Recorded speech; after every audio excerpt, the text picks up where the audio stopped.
فرجان محمد اعمال کی قبولیت کے لیے بار دیگر صلوات۔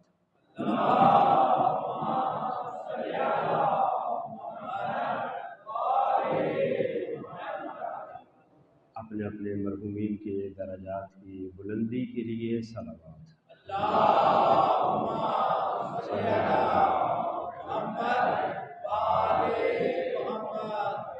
جتنے بچیاں اور بچے امتحانوں میں مشغول ہیں ان سب کی کامیابی کے لیے، جنہوں نے اپنے کاروبار شروع کر رکھے ہیں ان کے کاروبار میں وسعت کے لیے، رزق حلال کی فراوانی کے لیے، جو سفروں میں ہیں ان کے سفروں کے ظفر کے لیے، جتنے بھی حاجت مند ہیں ان کی حاجتوں کی بجاوری کے لیے، اور اپنے اپنے مرحومین کے درجات کی بلندی کے لیے بلند صلوات۔ صلی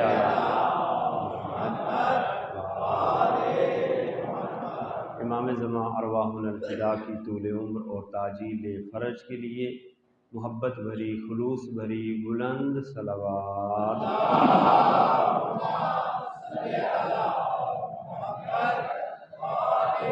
اللہم صلی علی محمد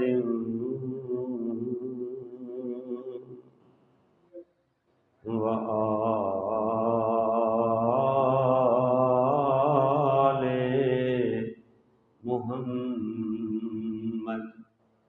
بسم اللہ الرحمن الرحیم۔ اللہم کل ولیک الحجۃ ابن الحسن صلواتک علیہ وعلی فی هذه الساعة وفي كل ساعة وليا وحافظا وقائدا وناصرا ودليلا وعينا حتى تسكنه أرزك طوعا وتمتعه فيها طويلا برحمتك يا أرحم الراحمين۔ اللهم صل على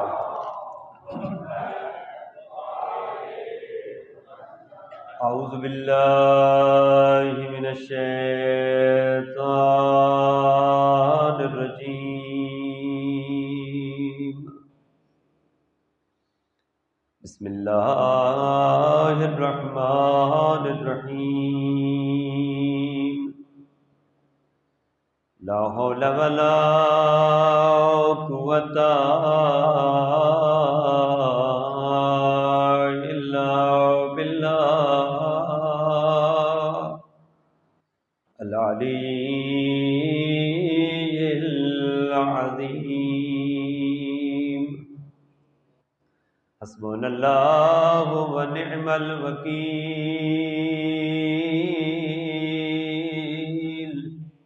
نعم المولا ونعم النصیر۔ الحمد للہ رب العالمین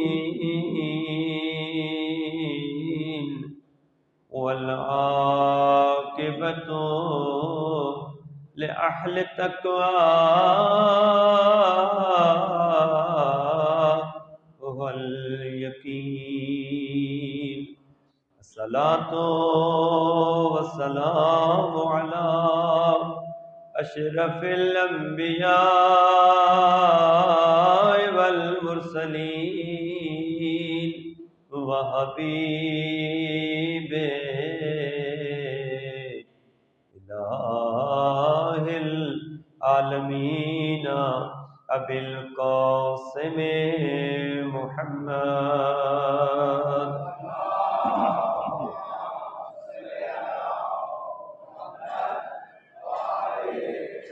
الحمد لله الذي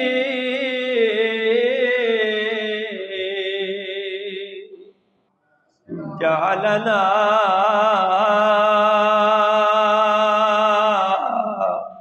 من المتمسكين بولایت علی ابن ابی طالب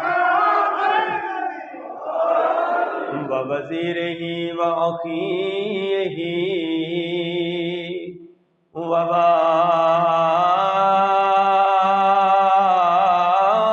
علمہ علم الاولین والآخرین فاتح الخیبر والخندق والاحد والحنین والد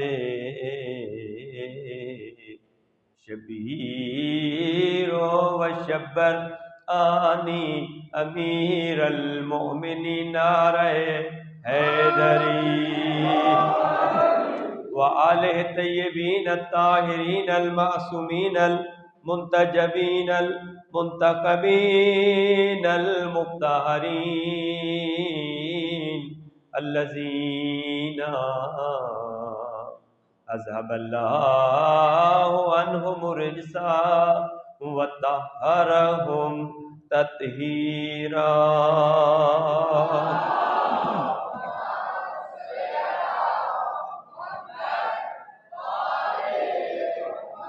اما بعد فقد قال اللہ تعالی فی محکم کتابہ بسم اللہ الرحمن الرحیم وَقَضَىٰ رَبُّكَ أَلَّا تَعْبُدُوا إِلَّا إِيَّاهُ وَبِالْوَالِدَيْنِ إِحْسَانًا إِمَّا يَبْلُغَنَّ عِندَكَ الْكِبَرَ أَحَدُهُمَا أَوْ كِلَاهُمَا فَلَا تَقُل لَّهُمَا أُفٍّ وَلَا تَنْهَرْهُمَا وَقُل لَّهُمَا قَوْلًا کریما.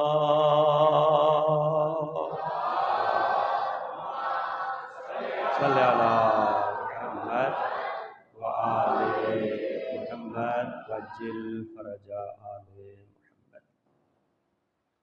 دعا ہے پروردگار عالم آپ تمام مومنین و سادات کا اس مقام مقدس پہ چل کے آیا اپنی بارگاہ میں قبول و منظور فرمائے. جتنے قدم چل کے آئے ہیں کائنات کا خالق ہر قدم کے عوض ہر قدم کے بدلے میں پروردگار عالم آپ کے والدین کے آپ کے اساتذہ کے آپ کے دوستوں کے آپ کے پڑوسیوں کے آپ کے تمام رشتہ داروں کے بلکہ اس پوری دھرتی اور علاقے کے تمام شیعہ سنی مسلمانوں کے صغیرہ کبیرہ گناہ معاف فرمائے. اس مرحوم و مغفور کے لیے مرحوم محمد نواز پروردگار عالم ان کے درجات کو مزید بلند فرمائے.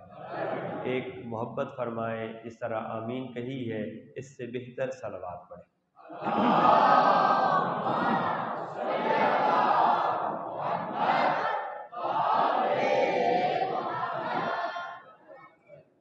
ایک والد کے اصال ثواب کی مجلس ہے، اسی وجہ سے اپنا موضوع سرنامہ کلام پارہ نمبر 15 سورہ بنی اسرائیل کی 23 نمبر آیت کو آپ کے سامنے تلاوت کرنے کا شرف حاصل کیا ہے۔ اس کا ترجمہ بھی آپ مومنین کی خدمت میں عرض کروں اور پھر اسی کے ضمن میں کچھ دیر گفتگو کرتے ہیں۔ وَقَضَىٰ رَبُّكَ أَلَّا تَعْبُدُوا اللہ ایاہ وَبِالْوَالِدَيْنِ إِحْسَانًا۔ پروردگار عالم فرما رہا ہے کہ یہ فیصلہ کر دیا گیا ہے، یہ طے ہو گیا ہے کہ جب بھی میری عبادت کرے گا تو فقط اور فقط میں رب کی عبادت کرے، کسی کی بھی عبادت نہیں کرنی۔ یہ فیصلہ ہے کس کا؟ نہ آپ کا فیصلہ ہے، نہ انبیاء کا فیصلہ ہے، نہ کسی سائنسدان کا فیصلہ ہے، نہ کسی بزرگ کا، بلکہ پروردگار عالم نے خود فرما دیا وَقَضَىٰ رَبُّكَ۔ یہ خدا نے اٹل فیصلہ کر لیا ہے کہ جب بھی عبادت کی بات آئے گی تو فقط میری عبادت کرنی ہے، کہ تمہارا سر جو ہے وہ فقط اور فقط جو ہے وہ میرے سامنے جھکے اور کسی کے سامنے نہیں جھکنا چاہیے۔ البتہ پھر ساتھ ہی فرما دیا وَبِالْوَالِدَيْنِ، لیکن اپنے والدین کے ساتھ احسان۔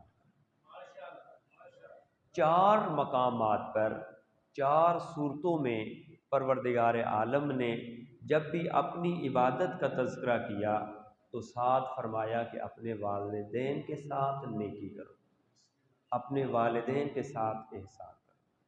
تو اس کا مطلب تو خود واضح ہے کہ جو ذات اپنی عبادت کے اس مرحلے کے ساتھ کسی کا ذکر کر رہی ہے وہ فقط اور فقط والد ہے، جو ہمارے دنیا پہ آنے کا سبب بنتا ہے۔ ایک صلوات پڑھ لیں محمد و آل محمد کی جان۔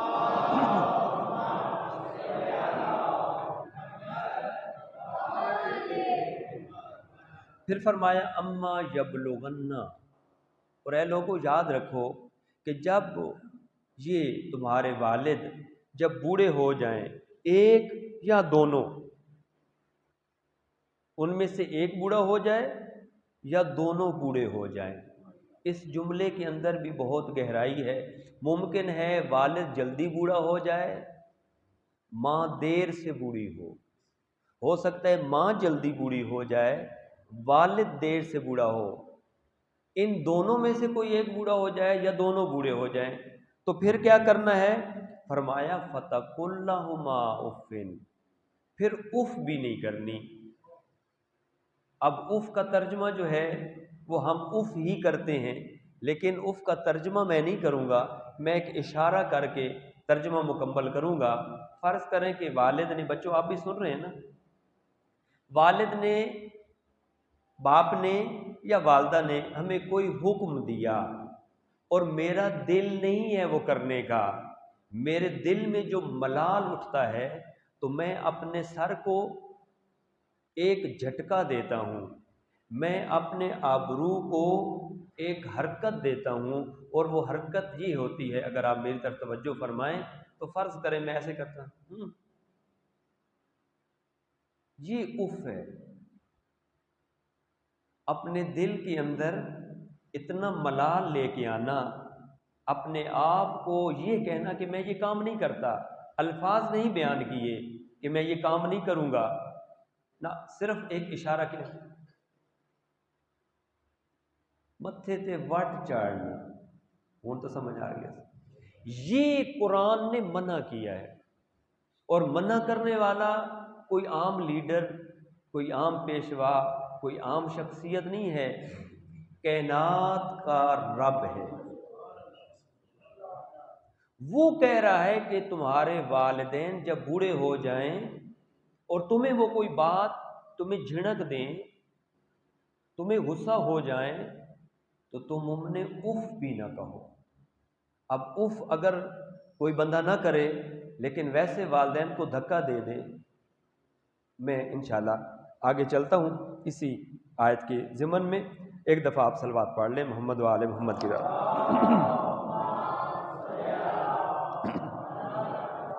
وَلَا تَنْهَرْهُمَا، پہلا لفظ تھا اف نہ کرو۔ اگر تم اف کر بیٹھے ہو، اس مرحلے کو تم نے طے کر لیا ہے، تم نے حدیں یہ پار کر لی ہیں، تو پھر اگلی ایک اور حد کہا، پھر یہ تو نہ کرو ولا تنہرہما، انہیں جھڑکو تو نہیں۔ جھڑکنا کس کو ہوتا ہے؟ جو بڑا ہوتا ہے وہ چھوٹے کو جھڑک دیتا ہے، چپ کر کے بیٹھو بھائی، بچہ ڈر گیا۔ ایک صلوات پڑھ لیں محمد و آل محمد کی ذات، اللہم صلی علی محمد و آل۔ میں نے بیٹا مثال دی ہے، میں نے آپ کو جھڑک نہیں دی ہے، میں نے ویسے مثال دی ہے۔ صلوات پڑھیں محمد و آل محمد کی ذات، اللہم محمد۔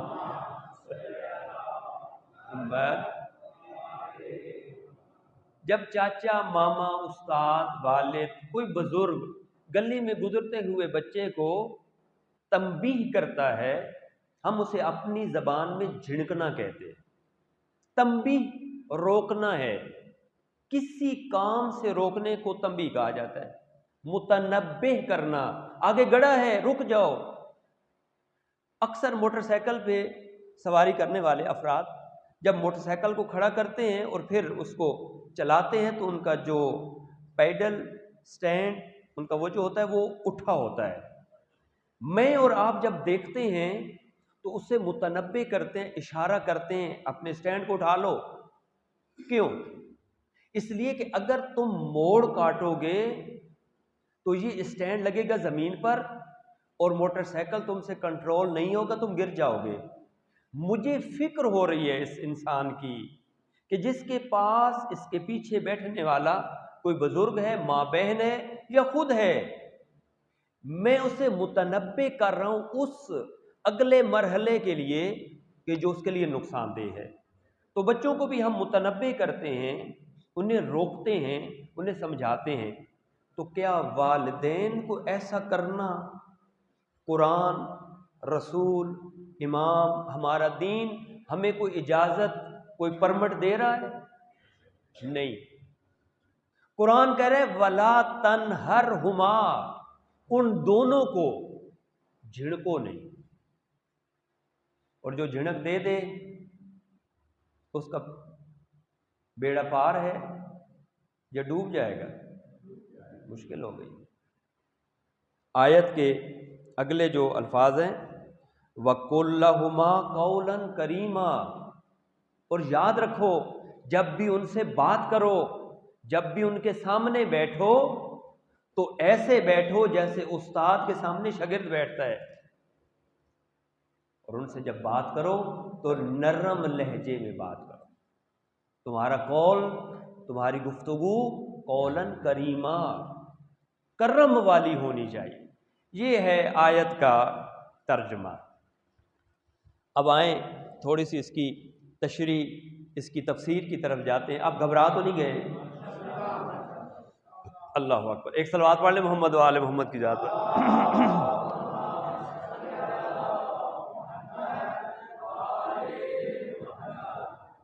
پوری دنیا صحابیت کے اندر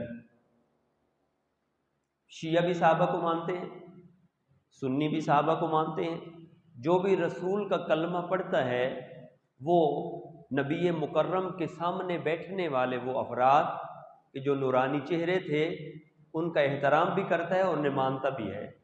تو جتنے صحابہ ہیں ان کے نام کے سامنے کسی بھی صحابی کو اٹھا لیں تو کیا لکھا ہوتا ہے؟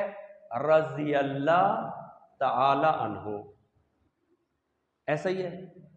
لیکن اس پورے صحابیت دنیا کے اندر ایک صحابی ہے کہ جس کے نام کے سامنے رضی اللہ نہیں لکھا جاتا، بلکہ لکھا جاتا ہے کرم اللہ وجہہ، اور وہ فقط اور فقط جناب ابو طالب کے بیٹے علی مرتضیٰ ہے۔ قرآن نے یہ کہا ہے کہ اپنے والدین کے ساتھ احسان کرو۔ موضوع میرا یہی ہے، صرف توجہ آپ کریں گے تو میرا موضوع آسان ہو جائے گا۔ پوری دنیا صحابیت کے اندر جتنے صحابہ ہیں وہ رضی اللہ، ایک مولا علی ہیں جو شیعوں کے پہلے امام ہیں اور اہل سنت کے چوتھے خلیفہ ہیں خلافت کے حوالے سے، ان کے سامنے کرم اللہ وجہہ آتا ہے۔ قرآن بھی ہمیں کہہ رہا ہے، دین بھی ہمیں کہہ رہا ہے کہ خدا کی عبادت کے علاوہ کسی کے سامنے سر نہیں جھکانا۔ تمام صحابہ کیوں نہیں کرم اللہ وجہہ لکھا جاتا؟ اس لیے کہ کوئی نہ کوئی صحابی بتوں کے سامنے جھکا ہے، لیکن ایک صحابی ہے کہ جو کبھی بتوں کے سامنے نہیں جھکا، وہ آپ کے اور میرے مرشد مولا علی علیہ السلام ہیں۔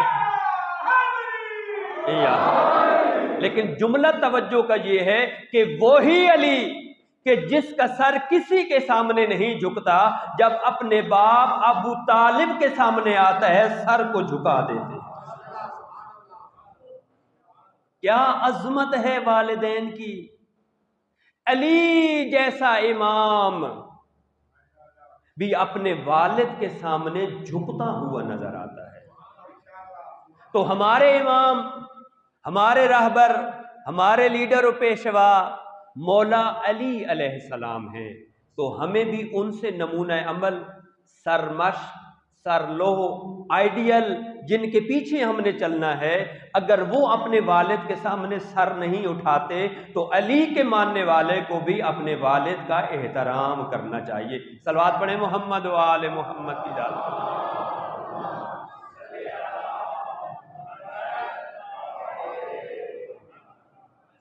قرآن نے یہ کہا کہ تم نے اف بھی نہیں کرنی اور جھنکنا بھی نہیں ہے، اور ان کے ساتھ نرم لہجے میں بات کرنی ہے۔ ان کا جو لب لباب یہ ہے کہ اگر کسی وقت وہ تم سے کوئی تقاضا کرے کسی چیز کا، نہیں، یہ حق نہیں بنتا۔ ان کے تقاضا، ان کے فرمائش، ان کے منہ سے نکلنے سے پہلے وہ بات مکمل ہو جانی چاہیے۔ جس طرح تم چھوٹے تھے اور تم بول بھی نہیں سکتے تھے، لیکن وہ تمہاری تمام ضروریات کا خیال تمہارے چہرے کے اوپر اٹھنے والے تاثرات کی وجہ سے وہ پورا کر دیتے تھے، تمہیں بھی چاہیے کہ تم اپنے والدین کی تمام ضروریات کا خیال رکھو۔ میں اب اپنے الفاظ میں کہوں، میرے والد کو، میری والدہ کو، میرے بزرگوں کو دوائی چاہیے، مجھے آفس سے فرصت نہیں، مجھے دوستوں سے فرصت نہیں، مجھے خاندان کے دیگر کاموں سے فرصت نہیں، کیا والدین کے لیے فرصت نکالنی چاہیے یا نہیں؟ پہلے میں اپنے موبائل میں پورے مہینے کا پیکج کروا دیتا ہوں کہ کوئی ایسا وقت نہ آئے کہ جب میں اپنے کسی دوست سے رابطہ کرنا چاہوں اور پھر میرے پاس اس کا بیلنس نہ ہو، میں برداشت ہی نہیں کرتا۔ لیکن کیا میں اپنے والدین کو، جس نے اپنے بیٹوں سے، اپنی بیٹیوں سے بات کرنی ہے، ایک 100 روپے کا لوڈ کرانے کے لیے، کیا مجھے انہیں 5 دفعہ کہنا چاہیے؟ یا اگر ان کے پاس موبائل نہیں ہے تو جب وہ مجھے کہیں کہ بیٹا میری بات کرا دو، تو میں کہوں کل کرواؤں گا؟ کیا ان کی ضروریات جو ہیں ان کا میں خیال رکھ رہا ہوں یا نہیں؟ اگر میں اپنے والدین کی ضروریات کا خیال رکھ نہ ہوں تو پھر تو میں ہوں عظیم بیٹا، پھر تو میں ہوں عظیم بیٹی۔ لیکن اگر والدین کی ضروریات کو پورا نہیں کر رہا تو پھر سوچنا پڑے گا۔ ایک صلوات پڑھ لیں محمد و آل محمد۔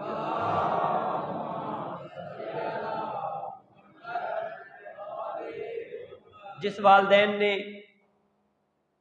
ہمیں مشکل ترین اوقات میں پڑھایا، ہمیں سردی اور گرمی سے بچایا، آج بڑی توجہ فرمائیے گا، آج جب میں افسر بن گیا ہوں، جب میں ایک عہدے پر، ایک کرسی پہ پہنچ گیا ہوں، تو اس وقت میں اپنے والدین کا خیال نہیں کرتا۔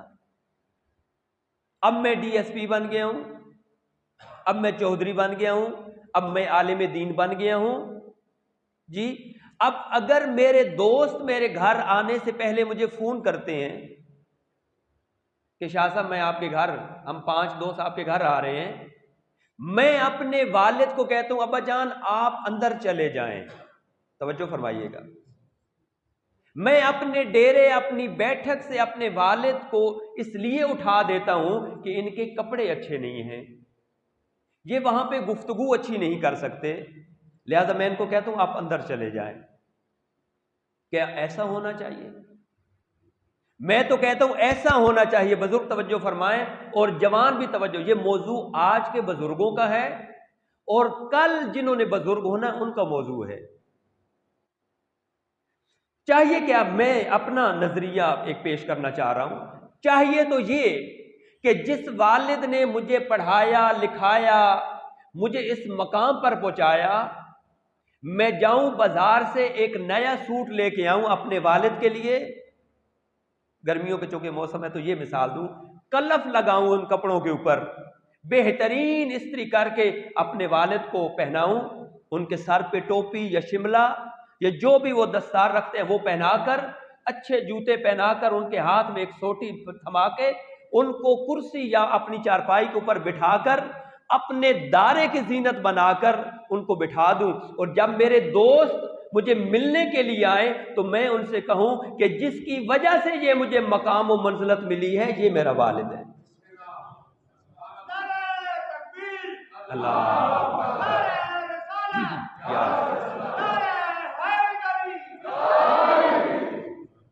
یا ایسا ہونا چاہیے کہ میں اپنے والد کو گھر بھیج دوں، جس کی وجہ سے مجھے یہ مقام ملا۔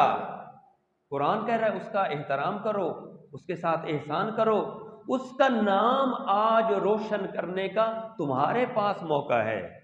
تم بتاؤ یہ ہے کہ جس کی وجہ سے میری آج پہچان ہے، جس کی وجہ سے آج میں اس مقام پہ پہنچا ہوں، تو وہی تمہارے دوست بھی جھک کے تمہارے والد کو ملتے ہوئے نظر آئیں گے اور احترام کریں گے۔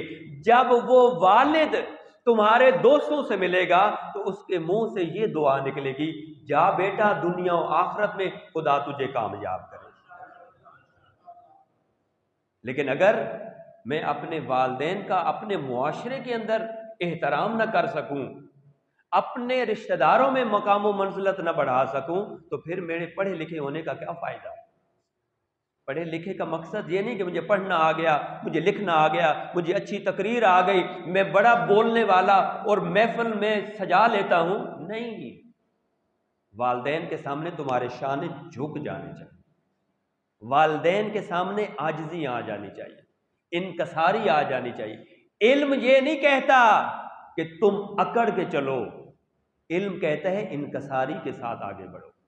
ایک مثال دوں، درخت مثلاً مالٹے کا ہے، مثلاً سیب کا ہے، مثلاً آم کا موسم آ رہا ہے، جب تک اس کے اوپر پھل نہیں لگا ہوتا وہ سیدھا کھڑا ہوتا ہے، لیکن جو ہی پھل لگ جاتا ہے اس پھل کی وجہ سے وہ سرنگوں ہو جاتا ہے، جھک جاتا ہے۔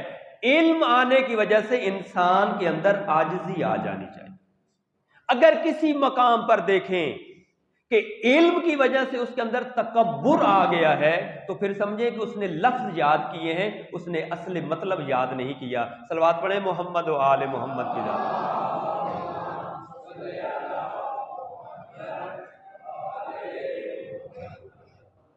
ٹائم چونکہ ہمارے پاس کم ہے تو میں چیدہ چیدہ نکات جو ہے وہ آپ کے سامنے پیش کر رہا ہوں۔ جہاں پر والدین کی دعا قبول ہوتی ہے اس کے حق میں کہ اس کو خدا ترقی دے دے، وہاں پہ اگر وہ بد دعا کریں تو وہ مقامات چھن بھی جاتے ہیں۔ بس دو واقعے بیان کر کے آپ کی زحمت کو تمام کروں گا۔ حضرت موسیٰ کلیم اللہ نبی، خدا سے ہم کلام ہوتے ہیں، پروردگارا جنت میں میرا پڑوسی کون ہے؟ حضرت موسیٰ علیہ السلام کے بارے میں بتانا کوئی زیادہ ضروری نہیں ہے، یہ تھوڑا بچا دوں تاکہ بچے بھی سمجھ جائیں۔ حضرت موسیٰ جس کا قرآن میں بہت زیادہ تذکرہ ہے، صاحب شریعت نبی ہیں، صاحب کتاب نبی ہیں۔ کون سی کتاب حضرت موسیٰ پہ نازل ہوئی؟ کوئی نہ بولے جی جی تورات حضرت موسیٰ کلیم اللہ نبی کے اوپر نازل ہوئی ہے، تو یہ صاحب کتاب بھی ہیں، صاحب معجزہ بھی ہیں، معجزہ کون سا تھا جی حضرت موسیٰ کا؟ پتھر پہ مارتے تھے تو کیا ہوتا تھا؟ چشمے. اور کیا معجزہ ہے؟ ایک اور معجزہ بھی ہے، ہاتھ ید بہزا شابت. ان بچوں کے لیے ایک صلوات پڑھ دیں محمد و آل محمد صلی علی محمد و آل محمد. تو حضرت موسیٰ کلیم اللہ، کلام کرنے والے، اللہ سے ہم کلام ہوئے. پروردگارہ جنت میں میرا ہمسایہ، میرا پڑوسی، میرے مکان کے ساتھ کس کا مکان ہے؟ پڑوسی کی بڑی اہمیت ہے. جو مسجد کے پڑوسی ہیں ان کا بھی بڑا مقام ہے جی. ہاں یہ موضوع بڑا لمبا ہو گیا ہے، لمبا ہو جائے گا. 40 گھر پڑوسی ہوتے ہیں. صرف ملت صاحب اور ہمارے سید علی حسین شاہ یہ صرف پڑوسی نہیں ہیں. 40 گھر مشرق، 40 گھر مغرب، 40 شمال اور جنوب. 40 گھر ایک انسان کے پڑوسی ہوتے ہیں، اور مسجد کے بھی پڑوسی. اس طرف تو پڑوسی کوئی نہیں ہے، لیکن یہ جو 3 جگہ ہیں ادھر پڑوسی ہیں.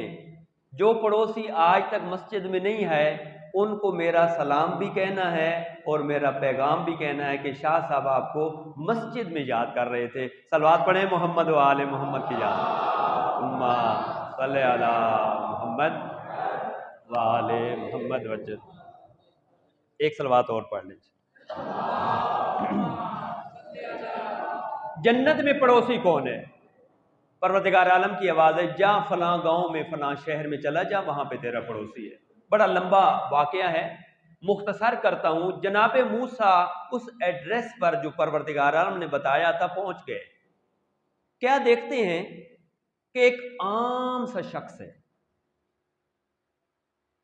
اس نے بکریاں رکھی ہوئی ہیں اور بکریوں کو جو ہے وہ لے کے جاتا ہے، چرواہا ہے. حضرت موسیٰ پہنچے، کہنے لگے اے بندہ خدا میں تیرے پاس مہمان رکنا چاہتا ہوں. اس نے کہا ویلکم، تقبل اللہ، بسم اللہ، تشریف لائیں. حضرت موسیٰ جب وہ صبح جا رہا تھا اس کے ساتھ چلے گئے کہ اس کے اعمال کو میں دیکھوں، بررسی کروں، تحقیق کروں. کون سے وہ اعمال ہیں اس کے؟ میں اللہ کا نبی، صاحب شریعت، صاحب معجزہ، اولی العزم پیغمبر، صاحب کتاب پیغمبر، اور یہ میرا پڑوسی. یعنی نبی کا پڑوسی، نبی کا پڑوسی نبی ہونا چاہیے نا. امام کا پڑوسی امام ہونا چاہیے. جو متقی و پرہیزگار ہے اس کا پڑوسی متقی ہونا چاہیے، شرابی تو نہیں ہو سکتا. اب نبی کا پڑوسی کون ہے بندہ؟ ایک چرواہا. کا دیکھوں کیا کرتا ہے. دیکھا کہ کوئی خاص کام نہیں کرتا. صبح سے لے کر شام تک بکریوں کو وہ چرا رہا ہے. شام کو واپسی ہوئی، گھر آیا، حضرت موسیٰ بیٹھے تھے. کہنے لگے کہ اے عبد خدا، اسے نہیں پتا یہ اللہ کے نبی ہیں، موسیٰ کلیم اللہ نبی ہیں. کہنے لگے مجھے 5 منٹ فرصت دے دیں. کہا جاؤ. یا 5-10 منٹ جو بھی ٹائم لیا تھا واپس آ گیا. حضرت موسیٰ نے پوچھا کہاں گیا تھا؟ کہا کہ میں اپنی والدہ کے پاس گیا تھا. کہا مجھے بھی پاس لے کے چلو. حضرت موسیٰ بھی گئے. دوسرے دن وہ اپنی روٹین کے مطابق اس نے بکریوں کا دودھ دوہیا، اپنی والدہ کو پلایا. والدہ کو پلانے کے بعد والدہ کو دبا رہا ہے. اے مٹھیاں بھرنا. اے بزرگ مٹھیاں بھریں دے نا، پاؤں پہ کبھی سر پہ. جی ایک پاؤں کو دبا رہے ہو تو پھر وہ نہیں کہتے کہ بس کرو، کہتے بیٹے جب تھک جاؤ نا تو پھر دوسرے کو دبا لینا. صلوات پڑھے محمد و آل محمد کی ذات پر.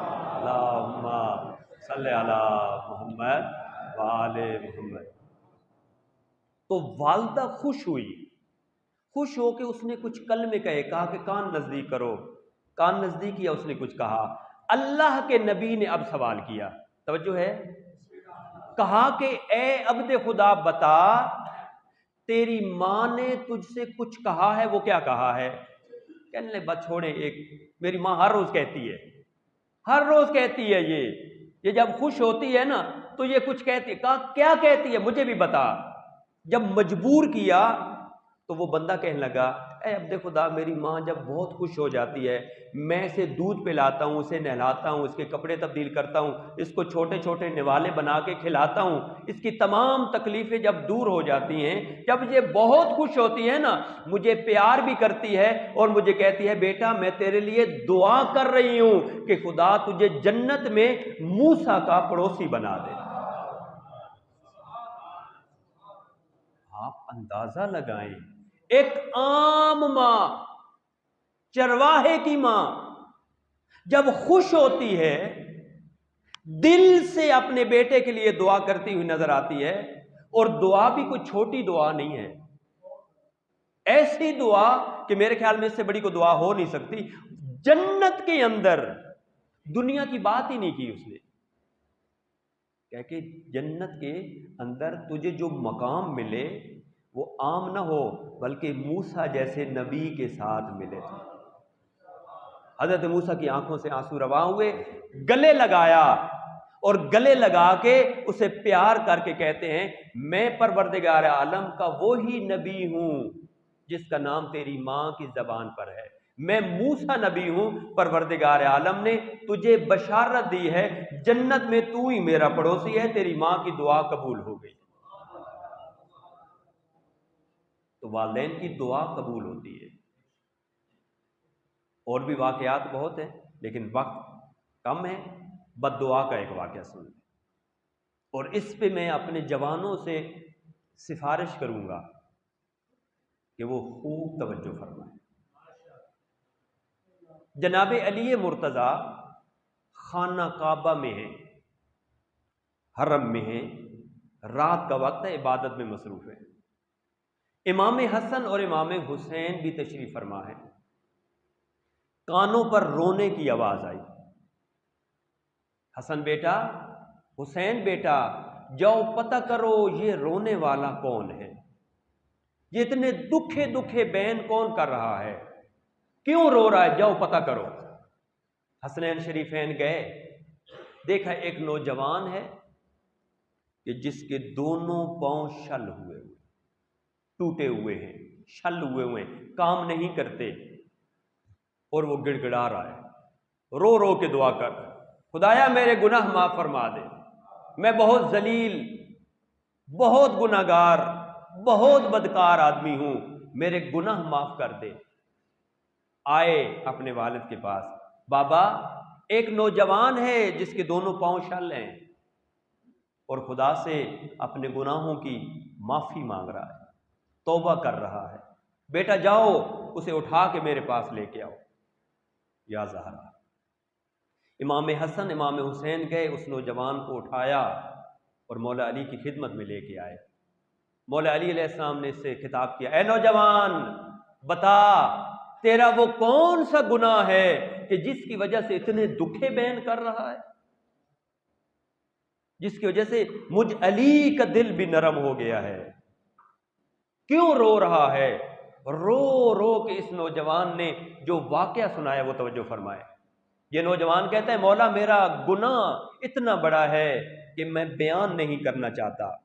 کہا کہ تو آ گیا اس دروازے پر جہاں سے شفا ملتی ہے، میں تجھے شفا دینا چاہتا ہوں، میں تجھے ہدایت دینا چاہتا ہوں، میں تجھے خدا کی بارگاہ میں اس لیے لے کے جانا چاہتا ہوں کہ اس طریقے سے مناجات کر، اس طریقے سے دعا کر تاکہ تیری دعا قبول ہو، تیرے گناہ معاف ہو جائے۔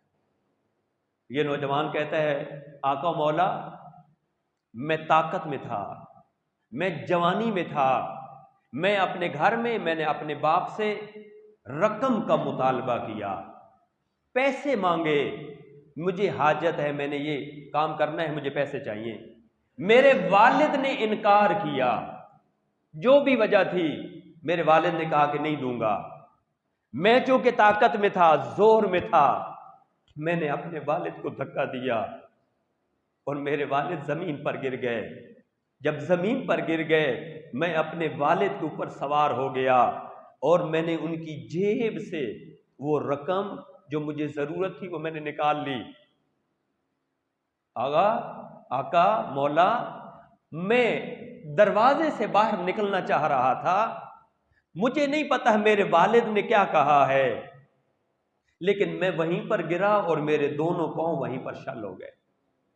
یقیناً اس والد کا دل ٹوٹ گیا تھا۔ اس والد نے فوراً خدا سے رابطہ کیا، اے خدایا جسے میں نے اتنا پالا ہے، اتنا بڑا کیا ہے، آج اس کے پاس طاقت آ گئی ہے اور یہ اپنی طاقت کا ناجائز استعمال کر رہا ہے، خدایا اسے ہدایت دے، اسے سبق سکھا۔ پاؤں ٹوٹ گئے۔ مولا علی بھی رو پڑے اور کہا کیا جملہ؟ کہا اے نوجوان، واقعاً تیرا گناہ بہت بڑا ہے، تیرا گناہ بہت بڑا ہے، لیکن میں علی تجھے ایک نسخہ دے رہا ہوں، اس نسخے کے اوپر عمل کر، ہو سکتا ہے پروردگار عالم تیرے گناہ معاف کر دے۔ اس وقت مولا علی علیہ السلام نے دعائے مشلول، تحفۃ العوام کے اندر بھی موجود ہے، مفاتیح الجنان کے اندر بھی موجود ہے، اور بھی جو دعاؤں کی کتابیں ہیں اقبال کے اندر بھی یہ واقعہ بھی اور یہ دعا وہاں پہ موجود ہے۔ جو بھی جس کو بھی فلج ہو جائے، میرا اپنا آزمودہ ہے یہ، اگر یہ اس کے اوپر ایک ہفتہ پڑھی جائے تو اس انسان کو جو ہے وہ شفا مل جاتی ہے۔ اے نوجوان جا اس دعا کو پڑھ، خدا تیرے گناہ بھی معاف کر دے گا اور تیری یہ مشکل بھی حل ہو جائے گی۔ صلوات پڑھیں محمد و آل محمد کی ذات پر۔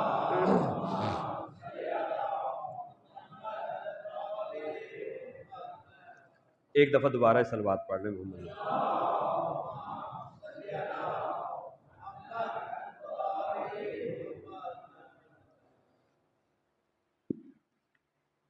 والدین کا احترام، والدین کی عزت، والدین کے ساتھ حسن سلوک، یہ ہمارا وتیرہ ہونا چاہیے، یہی ہماری عادت ہونی چاہیے۔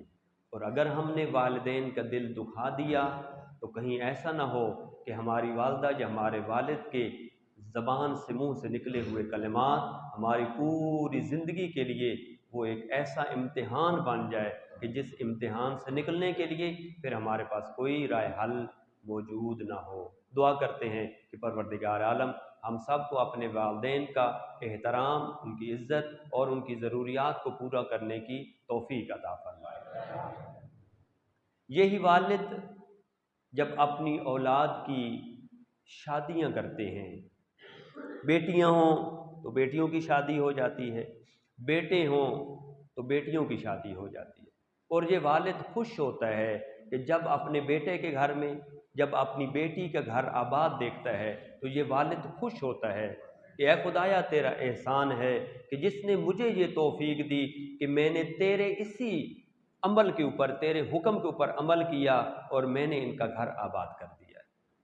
اور اگر وہی والد دنیا سے چل بسے تو اس کے جنازے میں بیٹے بھی آ جاتے ہیں اور بیٹیاں بھی آ جاتی ہیں۔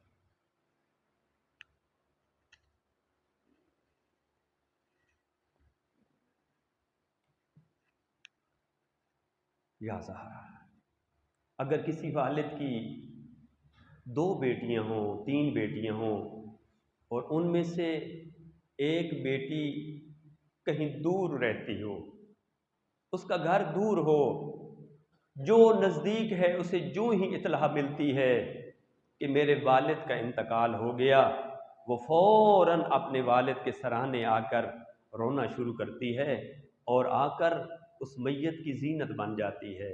لیکن جو دور کی بیٹی ہوتی ہے، چونکہ اس کا سفر طولانی ہوتا ہے، اسے آتے آتے دیر لگ جاتی ہے۔ جب دیر لگ جاتی ہے نا تو محلے والے افراد، رشتہ دار کہتے ہیں انشاءاللہ وہ بیٹی آ جائے گی، چلیں غسل تو دیں، کفن تو دیں، جنازے پہ پہنچ آئے گی۔ عزادارو، اگر وہی بیٹی کسی وجہ سے اسے تاخیر ہو جائے، دیر ہو جائے نا، تو لوگ اس والد کو غسل و کفن پہنا دیتے ہیں۔ جنازہ جب اٹھانے لگتے ہیں نا، کہتے ہیں کاش اس کی بیٹی آ جاتی۔ اور اگر یہی باتیں ہو رہی ہوں اور ایسی حالت میں بیٹی وہی آ جائے تو ہر ایک رستہ دینا شروع کر دیتا ہے، کہتے ہیں غریب کی بیٹی آ گئی ہے، زندگی کا پتہ کوئی نہیں ہے، یہ دور رہتی ہے، آؤ تھوڑی دیر اور انتظار کر لیتے ہیں، اگر 10-15 منٹ، آدھا گھنٹہ اگر جنازہ تاخیر بھی ہو جائے کوئی بات نہیں ہے، بالآخر یہ بیٹی ہے، بیٹی آ کر اپنے باپ کے جنازے پہ گر جاتی ہے، دکھے دکھے بیان کرتی ہے، رو رو کے اپنے بابا کو یہی کہتی ہے، بابا آخری دفعہ جب تم آئے تھے نا میرے گھر میں تو آ کے تو نے مجھے پیار کیا تھا، میرے لیے تحفے لے کے آئے تھے، میرے لیے تو جو فروٹ لے کے آیا تھا، دکھے دکھے بین ایسے بین کرتی ہے کہ ہر انسان اس کے وہی بین سن سن کے رو رہا ہوتا ہے۔ بالآخر چاچے، مامے، بھائی، رشتہ دار آ کر اس کے سر پہ بوسہ دیتے ہیں، کوئی بیٹی کہہ کے بلاتا ہے، کوئی بہن کہہ کے بلاتا ہے اور یہی کہتا ہے، میری بہن اب تیرے باپ کا جنازہ اٹھانے کا وقت آ گیا، بھائی کہتا ہے میرے باپ کا جنازے کا وقت آ گیا ہے، مامے اور چاچے بھی اسے تسلیاں دیتے ہیں اور تسلیاں دے دے کر اس کو جنازے سے جدا کر لیتے ہیں۔ وہ بہن، وہ بیٹی، اس کا دل مطمئن ہو جاتا ہے، رو تو رہی ہوتی ہے لیکن دل مطمئن ہو جاتا ہے کہ مجھے جنازے سے جدا کرنے والے میرے چاچے تھے، میرے بھائی تھے، میرے بڑے بزرگ تھے، لیکن ہائے عزادارو، آؤ چلو کربلا کے اندر ایک جنازہ ہے، ایک بیٹی ہے جو باپ کے جنازے سے لپٹنا چاہتی ہے، یہ شمر ملعون ہے جو سکینہ کو تماچے مار رہا۔ جزاک اللہ خیر الجزا۔ خدا کرے ایسے کسی بیٹی کو اپنے باپ کے جنازے سے جدا نہ ہونا پڑے، جیسے 4 سال کی سکینہ اپنے بابا سے جدا ہو رہی تھی اور رو رو کے یہی کہہ رہی تھی، ظالمہ اگر تماچا مار ہی لیا ہے اب مجھے بابا سے ملنے تو دے۔ عمر 4 سال اور دکھ اتنے زیادہ کہ کبھی تماچے لگے اس بی بی کو، کبھی گھوڑے کے ساتھ اڑایا گیا، ایسے اونٹ کے اوپر بی بی کو باندھا گیا، سوار نہیں، باندھا گیا کہ جس کے اوپر پلان نہیں تھے۔ عزادارو بس وقت بالکل قریب ہو گیا، آپ کی ہر آنکھ نم ہے، خدا ان آنکھوں کو بروز قیامت کبھی بھی گریاں نہ کرے اور کسی دکھ میں آپ مبتلا نہ ہوں۔ ایک وقت آیا کہ امام سجاد نے پورے قافلے کو روک دیا، اور اس لیے روکا کہ مولا حسین کا وہ سر والی سانگ رک گئی تھی، بڑی کوشش کی کہ یہ چلے لیکن وہ سانگ آگے نہیں چل رہی۔ آئے مولا سجاد اپنی پھوپھی کے پاس، پھوپھی اماں میری بہن سکینہ کہاں ہے؟ میری بیوی کی آواز آتی ہے، ہو سکتا ہے ام کلثوم کے پاس ہو۔ بالآخر جب یہ طے ہو گیا کہ سکینہ نہیں ہے، امام سجاد آئے شمر کے پاس، عمر سعد کے پاس آ کر کہتے ہیں، عمر سعد پچھلی منزل پر میری بہن رہ گئی ہے۔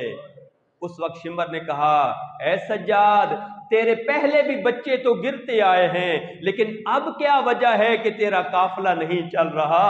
مولا سجاد کی آواز آتی ہے، یہ میری غیرت کا مسئلہ، پہلے گرنے والے میرے بیٹے تھے لیکن اب رہ جانے والی چھوٹی بطول ہے، میری غیرت گوارا نہیں کرتی، میرا قافلہ آگے چل۔ میرے مولا سجاد نے کہا، مجھے اجازت دے میں اپنی بہن کو جا کے لے آؤں۔ یہ شمر کی آواز آئی، نہیں اے سجاد تو نے ہتھ کڑیاں پہنی ہوئی ہیں، تو دیر سے پہنچے گا، میں خود جا کر لے کے آتا ہوں۔ شمر نے گھوڑا دوڑایا، بی بی زینب کبریٰ کا دل ہل گیا، رو کے کہتی ہے، سجاد بیٹا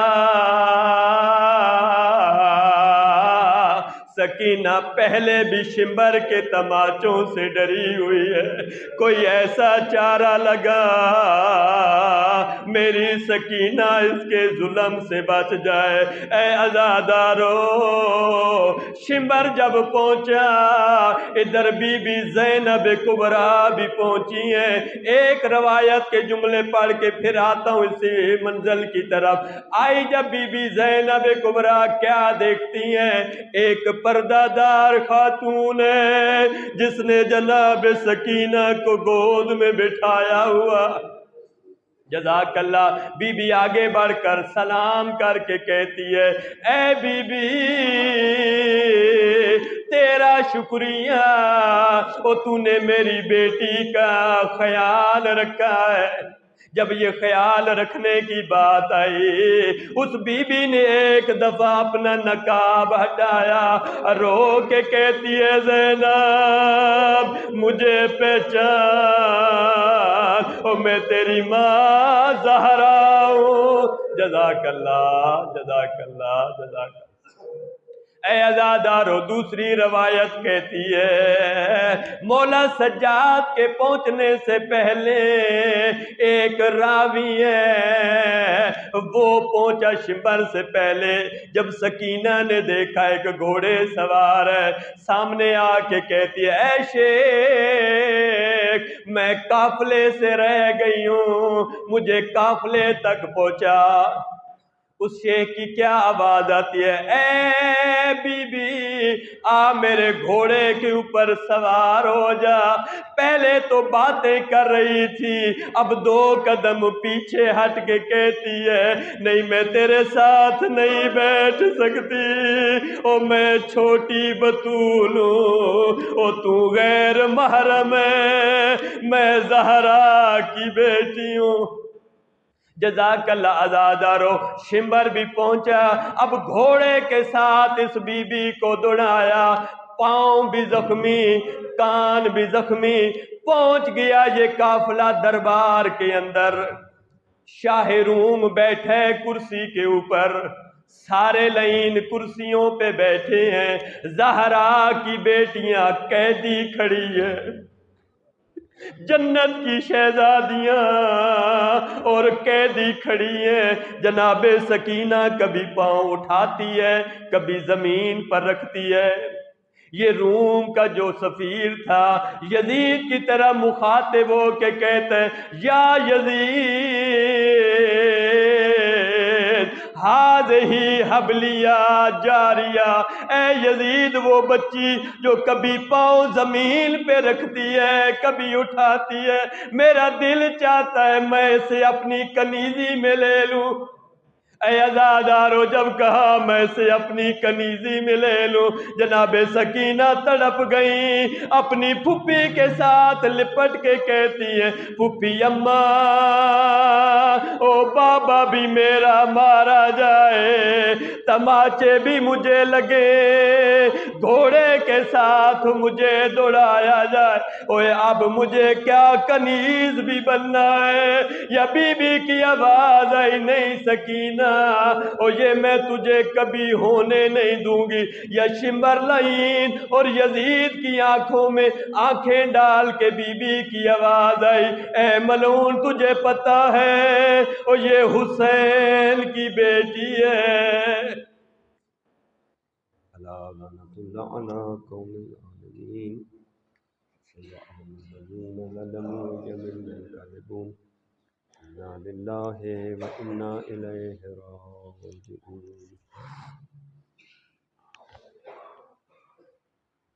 الہی بار لا پالنے والے پروردگارہ، تجھے اپنی عزت اور ربوبیت کا واسطہ، آل محمد کی عزت اور عظمت کا واسطہ، ہماری آج کی یہ عبادت اپنی بارگاہ میں قبول و منظور فرما۔